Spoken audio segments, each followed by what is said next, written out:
Previously on agentpalmer.com, Early Internet offers Practical Fantasy and Magic of the Plains by the Sword, the Workweek Shuffle playlist, and if you haven't cracked the spine on any of the many book suggestions from last episode, what's keeping you? This is the Palmer Files, episode 130 with Theo Smith, who you may have heard on streaming music services as King Triumph. We discuss his first album, Everything Is Fine, his music origin, and his hiatus from music, as well as what got him back into it, how things have changed, and what's next. Are you ready? Let's do the show!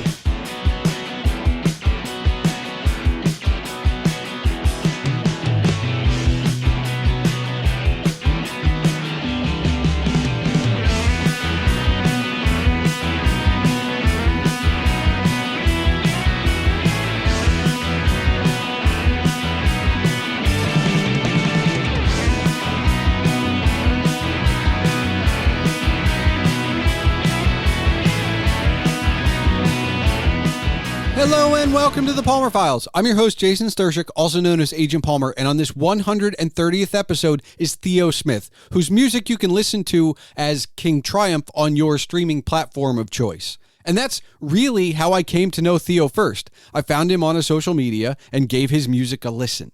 Specifically, his first album, Everything Is Fine, which has been in regular rotation for me since, and then invited him to come on the show. And now that he's here, you'll hear us discuss that album and its creation after a long hiatus from many things music, especially playing and writing.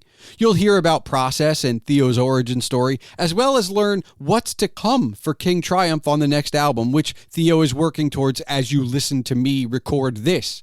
All of that and a whole lot more is coming your way shortly. But first, remember that if you want to discuss this episode as you listen or afterwards, you can find all related ways to contact my guest Theo and myself in the show notes.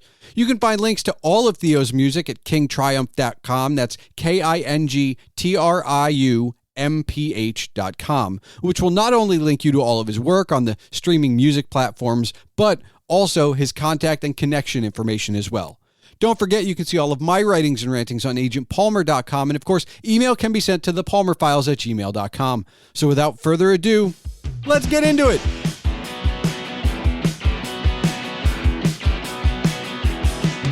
Theo, you just released your first solo album.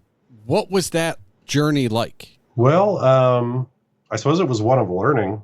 I've been writing and recording music for decades at that point. And sort of when the pandemic hit, I got a pandemic divorce like a lot of folks did. Found myself sort of on my own, in my own space for the first time in a long time.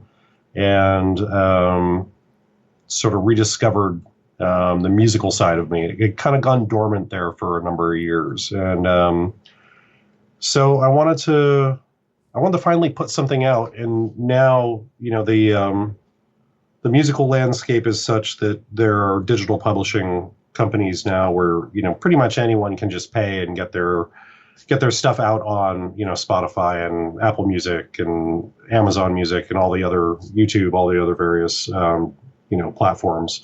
And so I thought, I want to do this. I want to at least have something out there.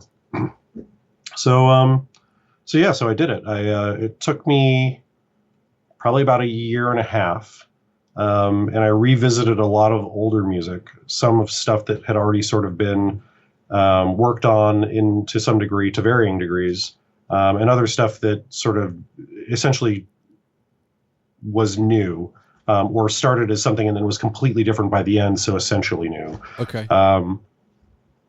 But yeah, it was. I would say it was sort of a cathartic journey. And you played, it was a true solo album. Like you Princed this thing up. You did all the instrumentation, everything. Yeah, I mean, I wouldn't go so far as to compare myself to Prince, but yeah, I either played or programmed all of the music. Okay. On it. And I want to talk about the dormant side before we get into the album, because. How long were you dormant? And when you say dormant, right? Like I talk about this enough. I should know, but like a 14, 15-year-old me picks up an electric guitar for the first time, followed a month later by a bass guitar, which is really what I played in bands. Cause and then I think maybe, my 9-year, I don't know, maybe there's probably a 15-year gap where I go from like, even in college, I'd noodle around on the bass or guitar or whatever. And then I ended up in what I like to call retail hell for like 7 years. And I got my first professional gig for 9. And then when I was let go of that, I started to get back in it. And it's like, well, I own a house, and I know I'm lucky to own a house, but it's filled with amps, musical instruments. Now sitting here, I have 3 basses. I have 2 electrical guitars. I have 4 acoustics. At a certain point, it was like, all right, I got to get back into this. But I did have what I would call like at least a 15-year dormant period where I held on to these things, but I didn't touch them. Yeah. When you say dormant, were you noodling at all? No. In fact, I had sold almost all of my gear. I kept a single acoustic guitar, which was the first guitar I bought back in my teen years. Still have it somewhere. Okay. But I didn't play it. And so for a few years prior to when I sold everything off, the amount of time that I spent practicing, the amount of time that I spent playing or recording or writing, sort of dwindled. So from about, I would say 2010, I think I sold everything in like 2014 or 2015. It just got less and less and less. And then eventually I sort of was like at this point where I was in my mid 30s and, and I don't mean to disparage my ex-wife, but she didn't really like the music that I wrote. So okay. I sort of just got it into my head that like, hey, maybe this was younger me. This isn't something that I should be pursuing now. I should be pursuing these other things, part of my career. I should be going to, back to school and, learning about all this other stuff so that I can support, a family and do all that kind of stuff. And music was a, pursuit of the past. And I've sort of passed that point of my life. And so I just kind of stopped. I just kind of gave it up. But I never really found anything to replace it. Okay. There was never anything that like held the same sort of place in my soul as music. So I would say then, I guess pandemic, divorce, all that happened around 2020.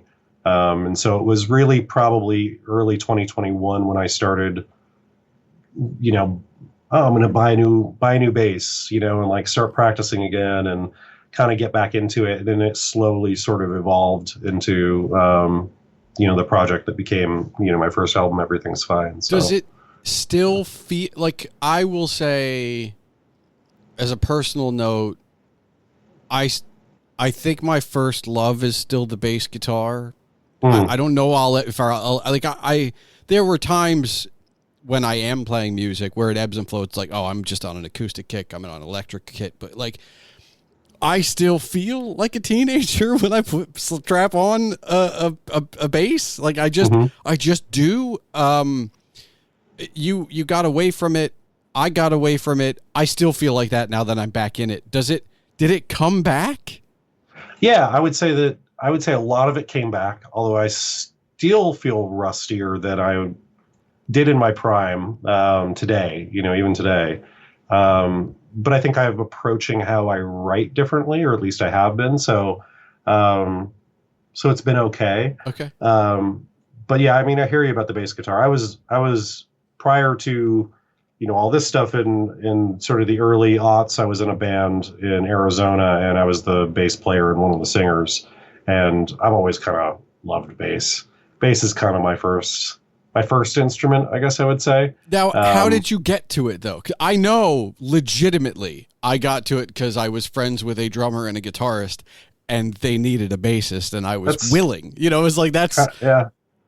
It's kind of how it evolves. That's, that's kind of the same thing for me. Like, okay. I had a a really good friend. I mean, he's really, I consider him my brother, but, you know, I started initially, like, his mom had an acoustic guitar.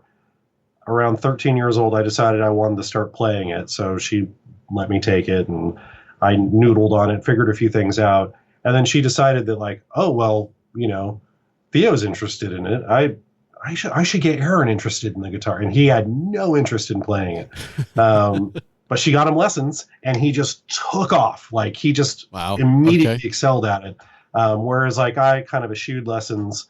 I was like punk rock, but yeah. So then, just kind of was like, well, somebody needs to play bass, and I was like, I'll play bass. And so I kind of did both. I would play acoustic guitar a lot of the time, and I practiced both. But bass was always kind of like, I don't know, when playing in like a band or a live setting, bass was always the one that I was on for the most part.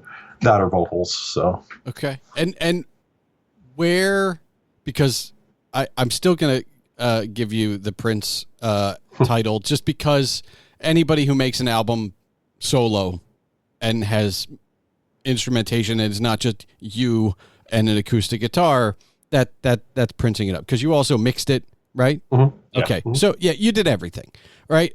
Where's the drums come in and the percussion? Like, did you, I mean, I have an electric kit that I can noodle on. I can be bad. I'm not horrible, but I can be bad, right? Yeah. Where does that come in? It's programming for the most part. So, yeah, I actually got started drum programming pretty early on in my musical journey.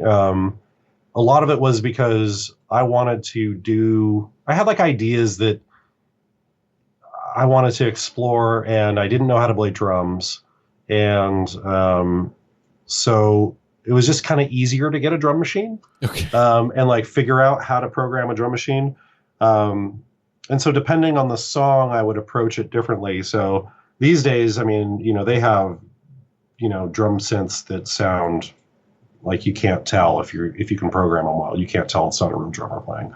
But some songs don't call for that. Some songs you want to have like more of an electronic vibe, or more of a, sort of a dance vibe, or something that's going to sound a little less like a human playing. But other ones, you want to try to, at least I want to try to mimic it as much as I can.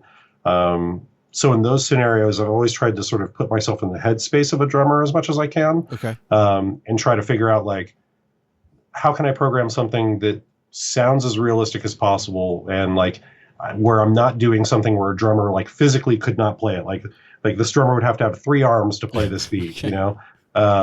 So, that's sort of the mindset that I go into when I'm working on something like that.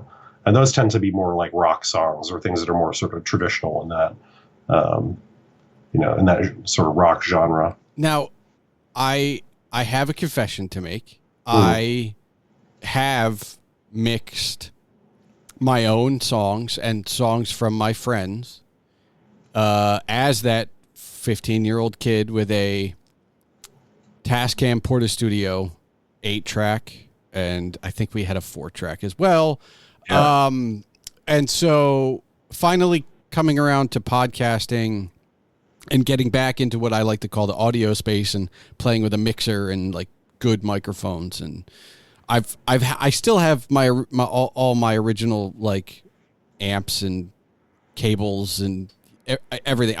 I've been playing with this stuff for a very long time. Mm-hmm. Is any of that original music good? No. Would I consider doing it for someone else? Yes, because I don't know that I don't know that the drive to write a song is still in there like it was, but I also don't know that I had it back then. I think I just enjoyed, if I maybe I'm just a gearhead who just kind of enjoys playing the instruments occasionally.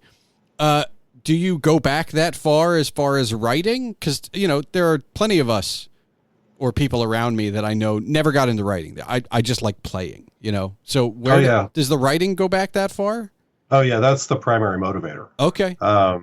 Yeah, so sort of while my friends when I was growing up were sort of honing their skills with their instrument, I just wanted to make songs. Okay. So I focused less on becoming good at any single instrument, and more on, I want to write a song. I'm going to write a song, and I'm going to make it happen, record it however I possibly can.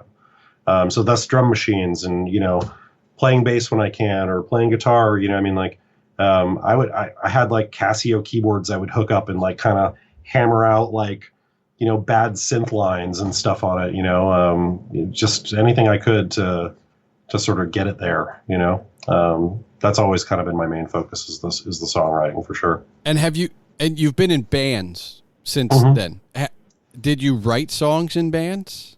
I did. Yeah. How was the collaboration from like starting out as like they can get good, they can get chops, I want to write the songs, to like, oh, I got to collaborate with somebody else? Yeah, it depended on the band.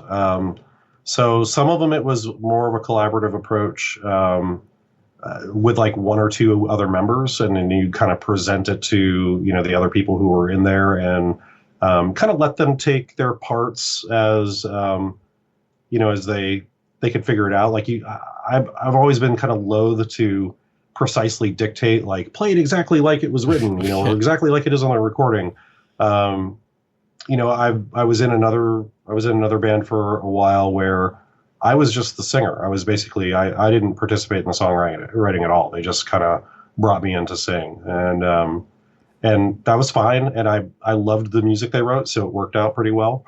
And then, the last one I was in, it was very collaborative. We would all just kind of get in a room and play together, and sort of jam isn't really the right word because we weren't really a jam band, but, we would kind of play and then come up with stuff that we liked, and then sort of flesh that out into a section and then figure stuff out. And some of the times the guitarist would bring in stuff, or the drummer would actually play guitar sometimes, and he'd have like a thing that he wrote and we'd figure it out, or I'd bring in a part, and, we'd go from there. And it wasn't necessarily always, limited to the instrument that we played, in the actual sort of live setting. Okay. Like, I would bring in, here's some guitar parts I wrote and give it to the band, and then we'd, go from there or whatever. So did you get to do a van tour at any point in all of this? Oh, I wish. Because I never did. Like, I've talked to people that have. Everybody says it was horrible, and yet it was the best. Like, no one says it was great. I mean, they all say in hindsight it was great. I never got to. Yeah. The closest I ever got was a couple like school dances, a couple Battle of the Bands, and the rest of it was just literally jamming with friends. That's it. Yeah. Okay. Yeah. No, I wish. I played around Arizona with my last band, but yeah, nothing that got as far as doing a van tour. That would have been awesome. We would have had fun. So we fast forward all this time. You have all this time. In the pandemic, newly single, and you're like, I'm gonna get back into it. Was it? I mean, as cliche as it is, was it like riding a bike? Like, were you just immediately like, I finally, you got the new electric guitar, you probably got a bass, you got you geared back up, and then you were like, oh, let's go. Somewhat. I would say it kind of took me about 6 months to settle back in. Okay. But I mean, it wasn't as bad as I thought it would be. A lot of it was getting sort of back into Pro Tools, which is the digital audio workstation I use to record and to write and stuff. Okay. And sort of learning that again. 'Cause for me, the process of writing is also the process of recording. Okay. At least it has been up, for a long time, and up until this point. I may try to decouple that in the future and try a different tactic, but for the time being, that's how I tend to do it. And so, it being sort of like my digital sketch pad, it's a really important tool, and sort of getting comfortable with it again was, I think, the biggest part of that. And then once it was like I was able to just kind of get my stuff down, or bring up older stuff and listen to it and go like, oh, that's got a kernel of a good idea, I want to expand on that. Or, oh, what was I thinking? Let's throw that one back in the bin and not listen to it again. It's very dangerous question, but like, did you need this time for all those ideas, and for you to be able to tell a good idea from a bad idea? Like, because I've looked back at even stuff I wrote 6 months ago that I'm like, that's okay. But then I'll be like, oh, but 5 years ago, that was amazing. But I wouldn't have recognized it at the time. You know, for the blog, it's just like, oh, this is my next post, you know, or, you know, that's an episode I did. It was mixed okay. And then like I go back and like, this is great. But like I need space. I almost crave it in all of my processes. Like where, like, is this, I don't want to get into the lyrics, which I love, but that stuff is very much a post pandemic mindset. But like musically, was this something you could have done had you not given it up? I don't know. You know, probably not. I think where the album ended up was a result of probably that break, but also probably a new set of influences. So the stuff that I listened to changed pretty dramatically from the time that I sort of stopped working on music to the time that I picked it up again. So, you know, I listen to a whole lot less rock and roll these days than I used to. Okay. Not that there's anything wrong with rock and roll, but I mean, that was kind of like my defining genre, right? I loved rock and roll. That was sort of how I wrote music, how I thought about writing music. And then, you know, as the years went on and as sort of the practice faded, you know, for that period of time, I mean, I got into a whole bunch of other stuff. I got real heavy into classical music for a while. I got real into like anime music, Okay. Which I mean, you know, a lot of it is rock and roll, but you know, just kind of with its own. There's also a very flavor, like you know? Electronica, like not Nine Inch Nails. Yeah. Like I like to say that anime music is like Nine Inch Nails but happy. Yeah. So I get it. It's there, but it's not. Yeah. So I mean, yeah. So that I got into R&B. You know, just got into like a stuff that I guess I had previously not been as interested in. Okay. And so I feel like that had an influence on what ultimately I put out, even if like I would say the influence is probably greater now. But yeah, I think you can hear it on there. There's a handful of songs that are pretty much the way they were written back in the day. Let me think. Like there's like maybe 2 songs on that album that didn't significantly change. Okay. But the rest, I mean, had some pretty wild changes from like the original versions, and some of them I have like 4 or 5 different versions of them that I've recorded over the years. So, what was it like? I mean, that must have been even aside from the album and what becomes on the album, like that must be like a trip. Going and being like, all right, well, this was the first iteration and this was the second iteration and this is the third iteration. Like, and to sit down during a pandemic when all of us have nothing but time and like take the time to take in all those versions. Like that's, was it time travel? Like, what was that like? I mean, it was cool. Okay. It was cool to revisit some of that stuff. Like, cause you know, I mean, I like the music that I write. So, you know, and I guess my primary audience is me. And I hope that other people like it, but I mean, I write the stuff that I want to hear. And so, so hearing that older stuff, I mean, a lot of my brain was going like, well, I hope I've improved as a, you know, recording engineer, and I hope I've improved as a mixer, because some of this stuff is poorly done in that way. But like the ideas are good. Okay. You know, or this song is good, like the bones of this song is good. So then, you know, how do I take it to the next level? Or, you know, like I said, occasionally I may come across a song and be like, well, that's maybe not so great. And maybe this one doesn't come out of the, you know, out of the catalog and get published or anything like that. You know, but even those older ones that aren't so great, I mean, I don't know, there's something there. There's energy, passion, like, yeah, I mean, or just like I was trying something, even if it didn't work. Okay. You know, it's like, I'm still glad that I tried it, because some of them are weird, you know, at least they're weird to me. You know, where I maybe was experimenting with a new technique or something like that. And, you know, it just didn't work, and that's okay. I mean, this is going to sound like a very, personal question, but like, are you afraid to fail? Oh, every time. Yeah, everyone is, I think. But yeah, for sure. And I think that held me back for years. Okay.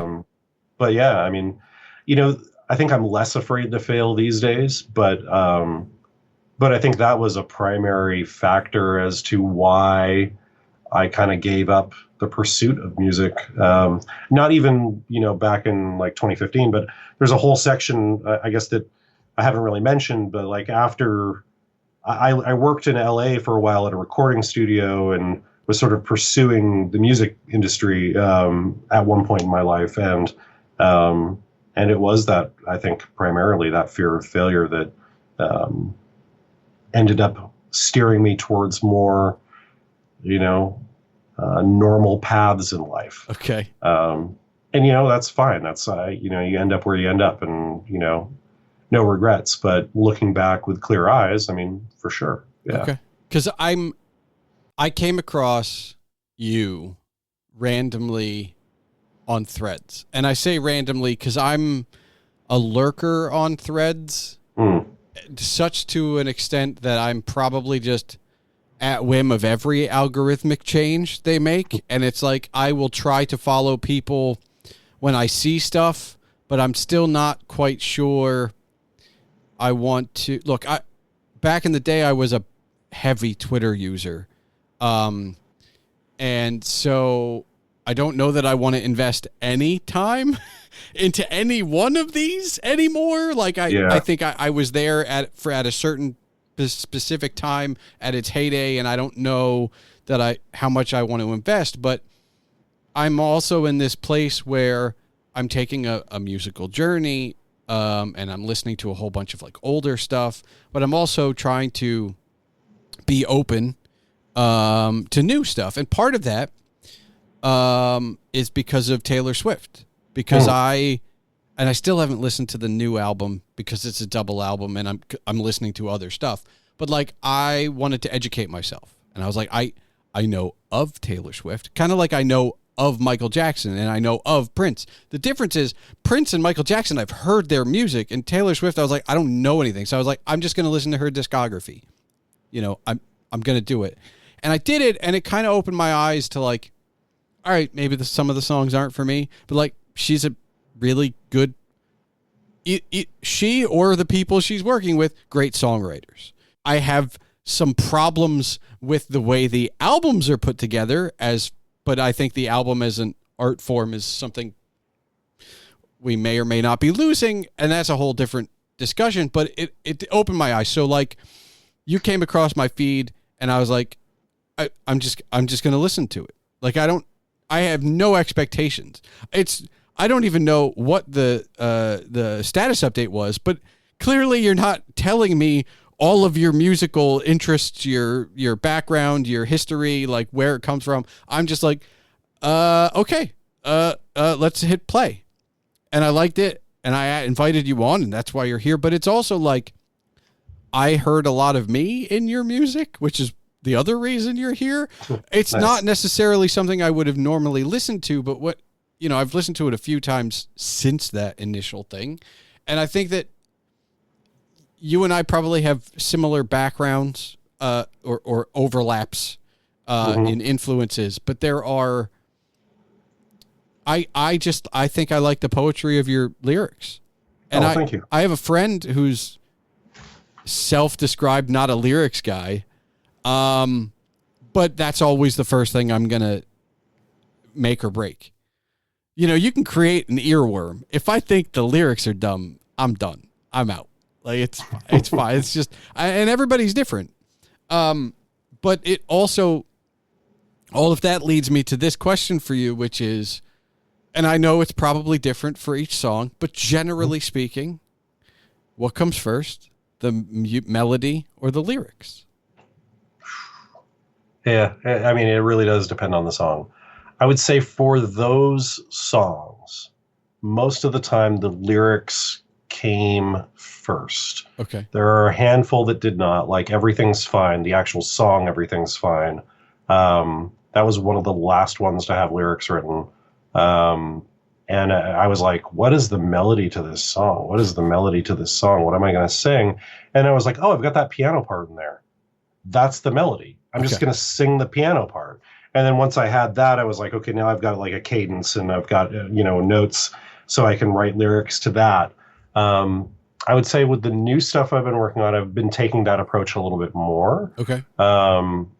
But it really does depend on the song. So like sometimes like, especially recently, I'd say in the last year and a half or so, I will hear ideas in my head, and sometimes I will get the kernel of like lyrics in my head, and I'll wake up in 1:30 in the morning and like run out to the garage and like sing into my phone, to like get the idea down so that the next morning I can go back in and like try to flesh it out a little bit more and really kind of capture that. But yeah, so sometimes that's how it'll come. I don't envy you, like, because as a writer, I'm just like, oh, I got to write this down. Like the complexity of I have to write this down and I have to sing it or get the melody somehow.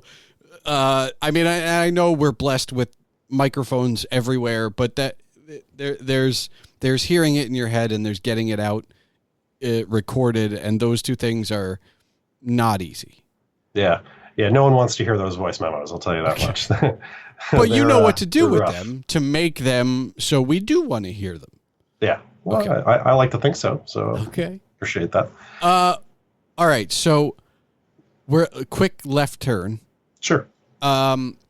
You've been able to support yourself in outside of music. Music is a passion. When you weren't playing music, were you still listening? Like, I mean, because and you said that the listening has changed over the years, classical and. But were you listening? Was it just background? Were you listening like how were you listening? I guess because obviously, and I'm gonna project for a moment. When I'm listening as a 15-year-old with my new bass, I'm listening for, do I think I can play this? Or what can I steal from this, right? Yeah. And thankfully, being the age I am, I had music videos, so it was also like, okay.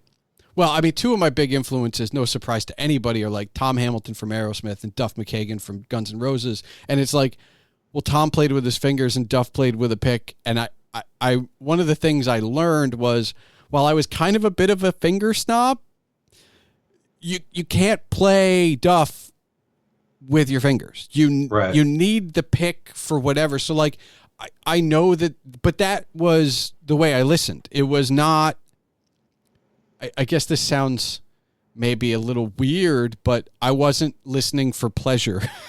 There was an educational part of it. Obviously, did that change as well? Like, yeah. So, I mean, it got to a point before I sort of went on my musical hiatus that it was hard to listen for pleasure. Okay. So I was really analytical about everything that I listened to.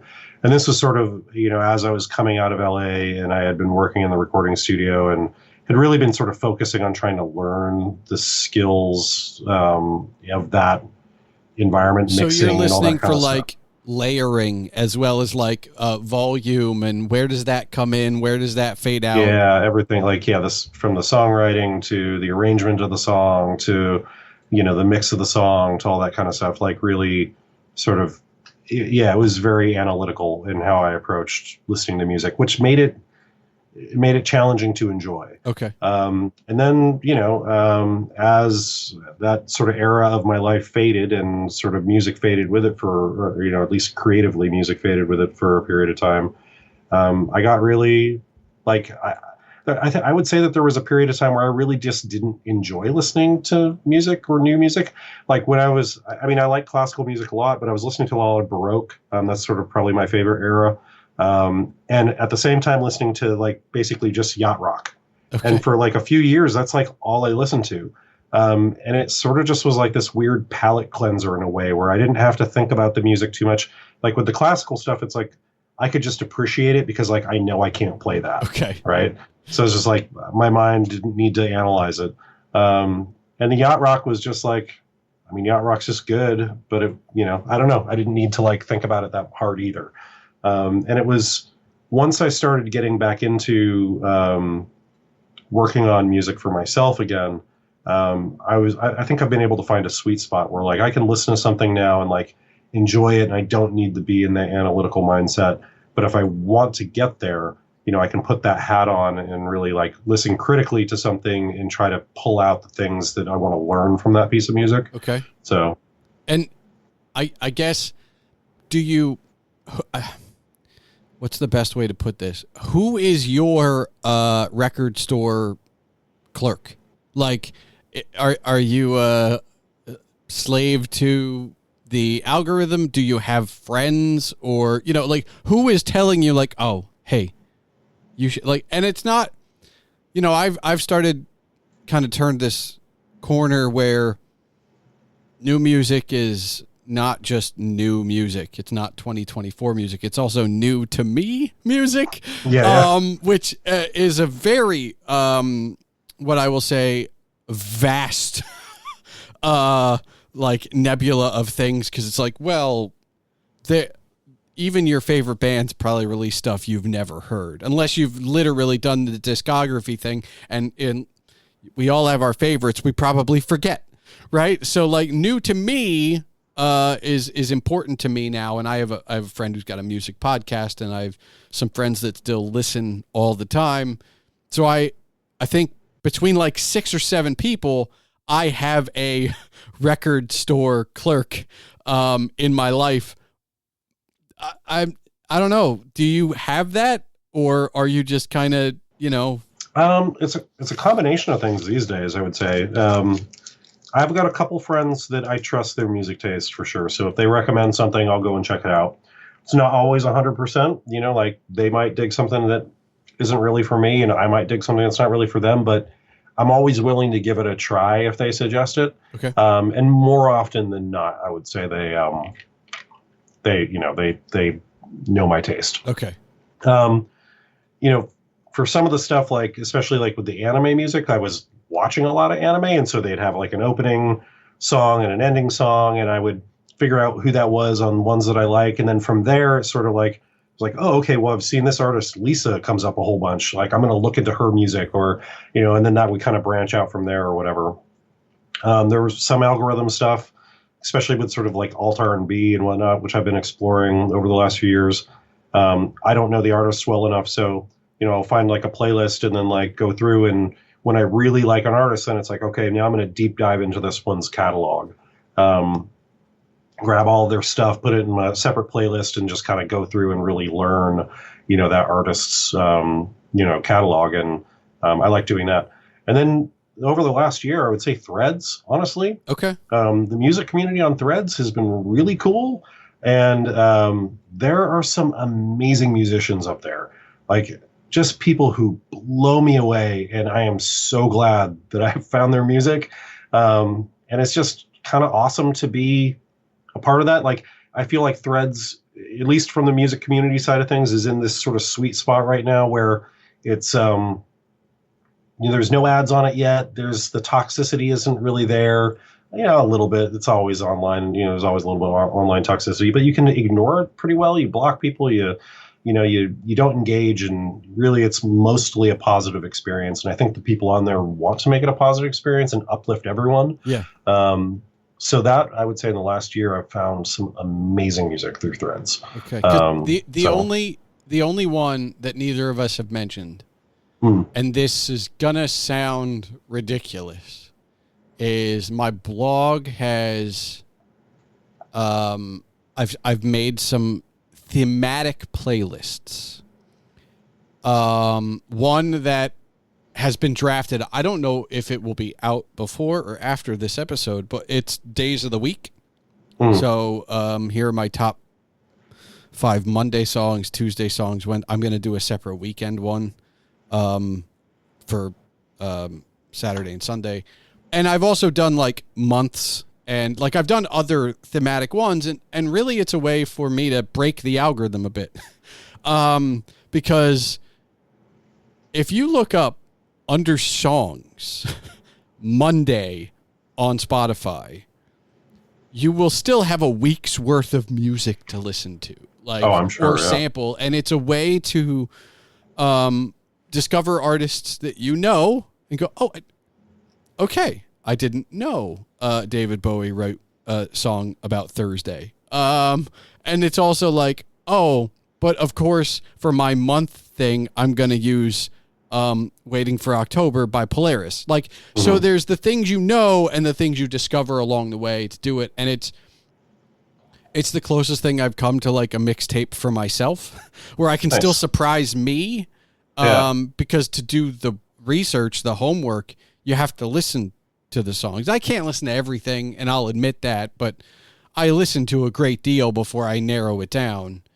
And that's kind of the only other place where it's like, even if you don't have a blog like I do, like, challenge yourself to make a thematic playlist of something. I did two recently. I don't remember if it's this year or last year.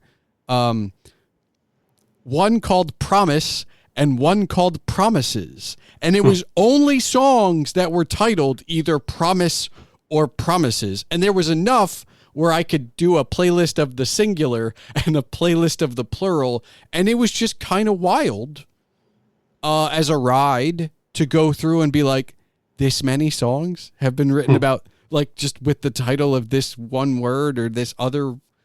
It's kind of wild. But it's, even if you don't have a blog, like, it's a fun exercise. Yeah. That sounds cool. Yeah. All right. So when you're not in the studio writing music down, what are you doing for fun? I mean, hanging out with my wife. Okay. We have a good time. Hanging out with my stepson. We're playing video games. I guess that's kind of my main stuff. Okay. Probably not too exciting outside of music. Well, no, see, I ask because music's your passion, but it is also a pursuit, and you need something that's for you. Like, and I talk to a lot of creatives on this show, and a lot of people monetize their passions, and they don't have another one in the back to replenish with. So if hanging with the fam recharges your battery, if playing video games and you do that, not streaming and not sharing it with the world, I'm happy that you have these other things. Yeah. The gaming stuff, like, I can't be in the mindset of working on music and gaming at the same time. Oh, that's even better. So it's like, if I'm taking a break, it's like, I'll take a break for a week or two, have fun with a game or something. I don't take it too seriously because I'm too old for that. Like, I don't have the reflexes to keep up with these young gamers. Like, my stepson is just, he's playing everything on the hardest difficulty and just, like, kicking butt. And I'm like, put me on story mode, man. I don't care. Okay. But yeah, it's just sort of like a way to turn off my brain and then reset and get back into it. But if I'm working on music, then typically I'm kind of like, that's my main focus for free time. So, okay. And so Everything Is Fine was 2022. Mm-hmm. Yeah. It's 2 years later. Yep. You've mentioned it. You're still working on stuff.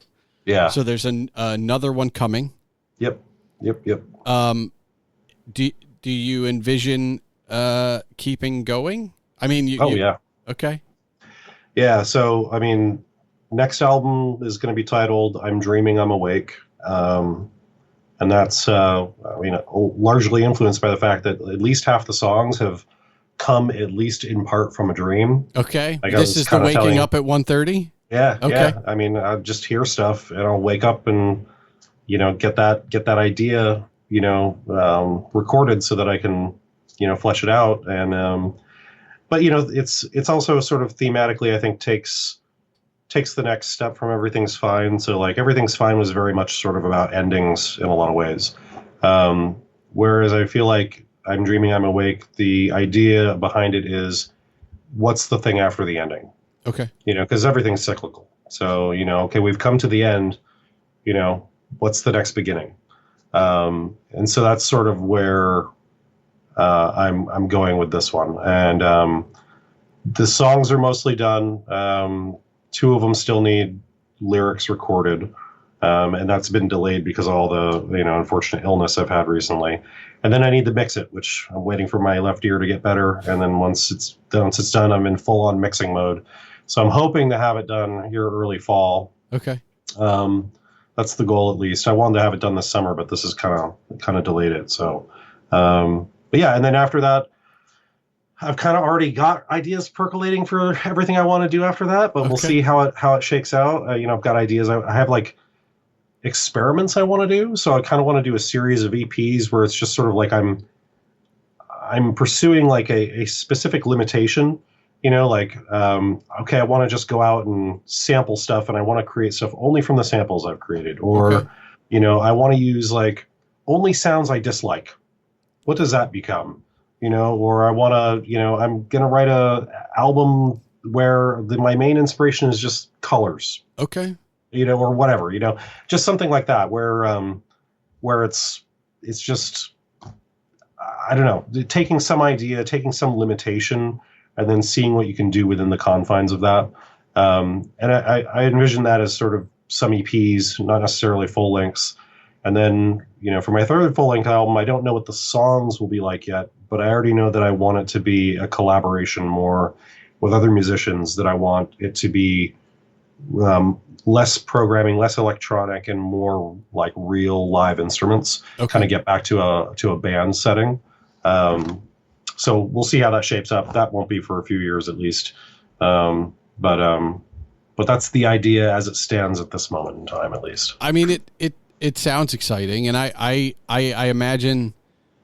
Oh God, I'm trying to think. I can't think of an example that's current, but like I remember Slash did an album where it was like him and a different collaborator on every single track, and it feels like you're gonna get there sooner than he did, but like it feels like everybody wants to do that at some point, where it's like, oh, I just like a collection of songs I collaborated with cool people that I know.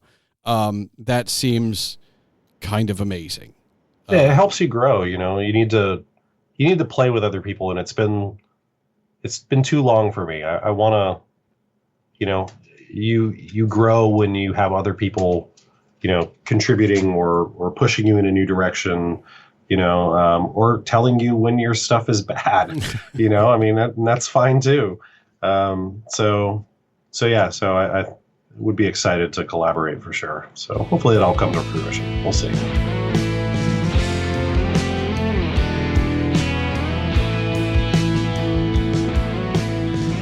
Thinking back on Theo's journey, it feels like there was an inevitability in his return to music. I don't say that because we had the conversation and he's back now. I say that because he gave up music, but didn't replace it with anything. To me, that's the key difference in knowing he was going to eventually come back. That detail is everything. Giving things up for whatever reason happens to us for good habits, bad habits, hobbies, many things, but often they get replaced by other things, sometimes for the better, sometimes for the worse. But for how important music was to Theo, to just have that void for so long, in hindsight, it definitely feels like an inevitability. But while that may be, I can say that I'm impressed with his drive to just make songs. He obviously enjoys playing, but his creative drive is so strong, and now that it's back, I look forward to what he's going to do with his next album and beyond. What's after the thing after the ending? It's a pretty philosophical question full of intrigue and mystery, but it has never stopped religions or societies from guessing, and it'll continue to drive the human race for the rest of time. Meanwhile, give King Triumph a listen. I believe Theo is doing some great work, and I want to spread the word to as many people as possible. And if you listen to the album, Everything Is Fine, after you listen to this episode, let Theo know. Perhaps, depending on, when you are listening, his follow-up album will be just around the corner. Anyway, thank you for listening to the Palmer Files, episode 130. And now for the official business. The Palmer Files releases every 2 weeks on Tuesdays. If you're still listening, I encourage you to join the discussion. You can find all related ways to contact my guest, Theo Smith, and myself in the show notes. There you can find links to all of Theo's music at kingtriumph.com. That's KINGTRIUMPH.com, which will link you not only to all of his work on streaming music sites, but all of his contact and connection information as well. The music for this episode was provided by Henno Heitur. Email can be sent to this show at thepalmerfiles@gmail.com. And remember, your home for all things Agent Palmer is agentpalmer.com.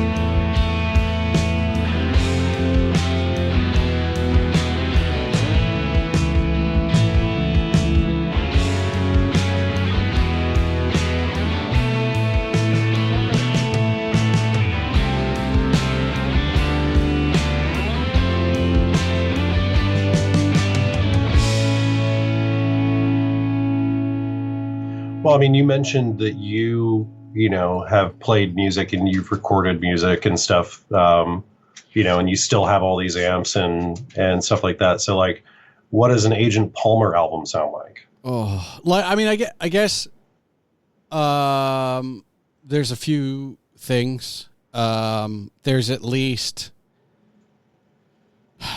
I mean, I don't have any songs, right? But just based on listening habits and more specifically playing habits, I think we're talking about a few acoustic numbers, maybe like some early Dylan, or like I got a big band kick. I got a big kick for the band. So maybe a little bit like that. I softened on country only because I was listening to a lot of old Stones. And if you like some of the old Stone stuff, you can't really hate on country too much. But I think it would be something like that. And then I feel like I still occasionally love to get up and play some of that like late 90s, early aughts pop punk stuff. Yeah. So I feel like it's just going to be a roller coaster. But I think more than the music, I think I would try to tell a story with the full album. I mean, if I'm making an LP, it's going to start somewhere and end somewhere. And I'm going to punish the listener for hitting shuffle. Like, I feel like that's me. I think I want you to listen to all, let's say, 12 tracks in order, sequentially, because I have been listening to a lot of music. I have been listening to a lot of albums, not on shuffle, just straight through. And there are times when I think of the artist and I go, all right, this is on purpose. There are times when I go, I think a producer got in here and moved some stuff around. I don't think this is necessarily what the artist wanted. But at the moment, the Agent Palmer album is probably more a produced by. I'm currently still, this podcast aside, very much the man behind the curtain, guy in the chair, helper rather than the doer most of the time. So, a lot of times though, a producer role, you can shape sort of the overall sound of something, shape the taste that kind of goes into it, and help craft those performances in a way that is cohesive. So, yeah. And I would hope that I still, like, I mean, I did it a little bit decades ago now. I would think some of that stuff has come back, especially because, like, I'd still play with a mixer. I still play in audio editing. Like, I'm still listening to music. I would hope that some of those skip, maybe rusty, but they didn't go away. I do have one song that I've been toying with, at least musically, that has 3 parts. Mm-hmm. Now, is it a verse, a chorus, and a bridge? I don't know. And which one is which? I also don't know. And it just came to me, and I still haven't recorded it, but I can still play it. And I know I'm playing with fire there by not just putting it down, and maybe at some point I will put it down. But I just, for the moment, I'm just happy to put on my like bass playlist and just play along with, you know, the influences I've had for the last 30 years, and you know, be happy when I, you know, play for an hour and my fingers don't hurt. It's like, oh, well, I'm back in, I'm not going to say they're chops necessarily, but it's like, well, I'm in playing shape and this is exciting. And then, you know, I'll pick up my acoustic or electric guitar and I'll play for like 15 minutes and go, ow, what is going on? Yeah, that's where I really fall off. It's I don't have I like lists and I try and schedule some things, but I tend never to pick up instruments except in like waves. Yeah. Which is probably the reason that I haven't really started writing anything, because like when I finally put down the bass after playing it for months, I'll pick up the acoustic and then I'll just try and learn a few new songs or play the old songs. And then I'll be like, I've got to go back to the bass. I'm going to play the electric for a few months. Like, it's just, and so I'm not really in that space. And also, selfishly, I have so many other creative outlets that music is a passion for sure. And like, if you and I weren't across the continent, I would be like, I would gladly volunteer to ride the mixer for you or like lay down a track while you're playing something else. But like, I don't know if I have the spark to create the Agent Palmer LP. And I think that's really what's keeping me from doing anything is like, I'm at a point now where like, if I want to do it, I'll do it. But if I don't have the spark, if the flame's not lit, I'm probably not going to. I'll noodle around with this song until I find something and hand it off to somebody, maybe, or maybe makes it. But just for now, it's just kind of like, no, I'm just happy playing it as it is. If that's what makes you happy, that's all that counts. Yeah,